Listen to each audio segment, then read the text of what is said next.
Exame do aparelho cardiovascular. Inicialmente, antes de você proceder ao exame do pré-córdio, óbvio que você já palpou o pulso da artéria radial, já mediu a pressão arterial e já observou se existe ou não turgência da veia jugular externa. Inicialmente, você vai fazer a inspeção do pré-córdio.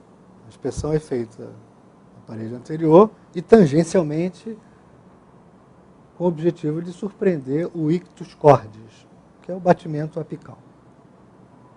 Normalmente, situa-se no quinto espaço na linha hemiclavicular de esquerda. Também podemos observar o ictus cordis em decúbito lateral esquerdo. Vira um pouco. Isso. Você observa tangencialmente o batimento apical. Pode virar em decúbito dorsal. Então, essa é a inspeção do pré-córdio. A palpação busca identificar o impulso apical.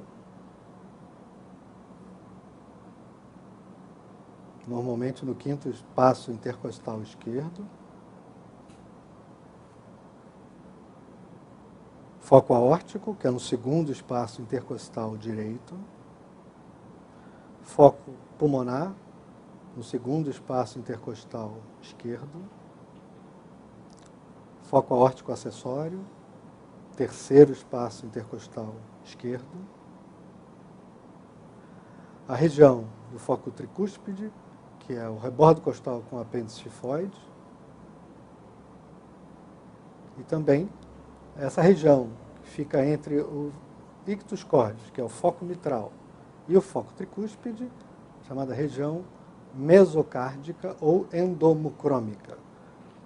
E você pode, eventualmente, observar um impulso na região external baixa, paraexternal baixa esquerda, que é o impulso do ventrículo direito, erroneamente identificado por alguns autores como ictus de VD. Na verdade, não existe um ictus de VD, existe um impulso apical. Pode ser palpado com a região tenar e hipotenar, ou com esta manobra, ou ainda com esta manobra.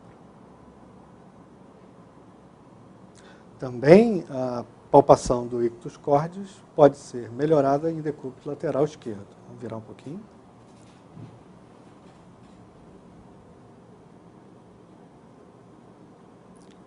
Com essa manobra de decúbito lateral esquerdo, você aproxima o ictus cordis da parede torácica e também observa se existe ou não mobilidade do ictus cordis.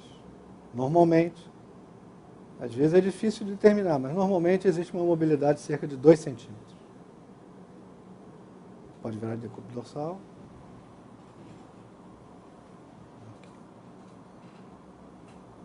Então, isso é a palpação.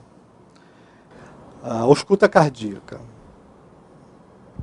Deve-se iniciar com o diafragma. No ictus cordis, que é o foco mitral.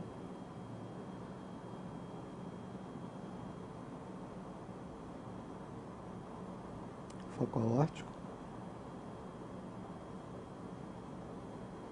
Foco pulmonar.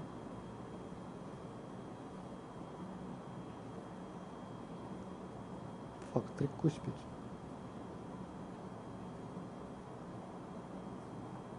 Opcionalmente, foco aórtico acessório.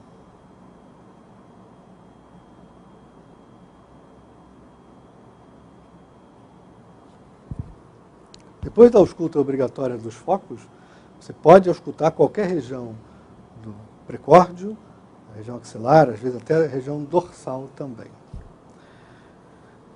Quando você surpreende sopros, podem ser necessárias manobras para melhorar a audibilidade dos sopros e diferenciar se o sopro é de cavidades direitas ou de cavidades esquerdas do coração.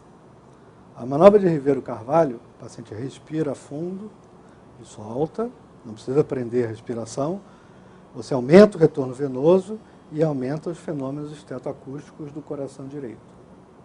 A manobra do hand grip, aperta a minha mão com força, você faz com que o paciente faça força, apertando a mão.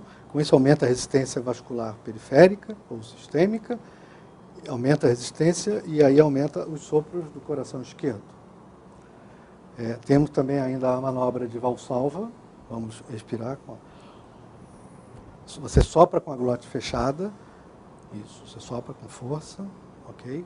Com isso você aumenta a pressão intratorácica e diminui tanto o retorno venoso quanto o débito cardíaco, diminuindo todos os sopros, exceto o sopro do prolapso da válvula mitral e o sopro da estenose subaórtica hipertrófica idiopática. Temos ainda a manobra aspiratória ou inspiratória de Miller, que o paciente é difícil de entender, mas ele faz uma inspiração bloqueada. Na hora que ele vai fazer uma inspiração, ele para de respirar e com isso ele diminui o retorno venoso e diminui os fenômenos estatoacústicos do coração direito. Temos ainda 3 posições básicas em que se deve fazer o exame do aparelho cardiovascular, principalmente a ausculta, que é o decúbito dorsal, o decúbito lateral esquerdo e a posição sentada, recostado para frente, chamada posição de Harvey. Essa, então, é a posição de Harvey, sentado, inclinado para frente. Com isso você aproxima os focos da base e ausculta melhor o foco aórtico e foco pulmonar.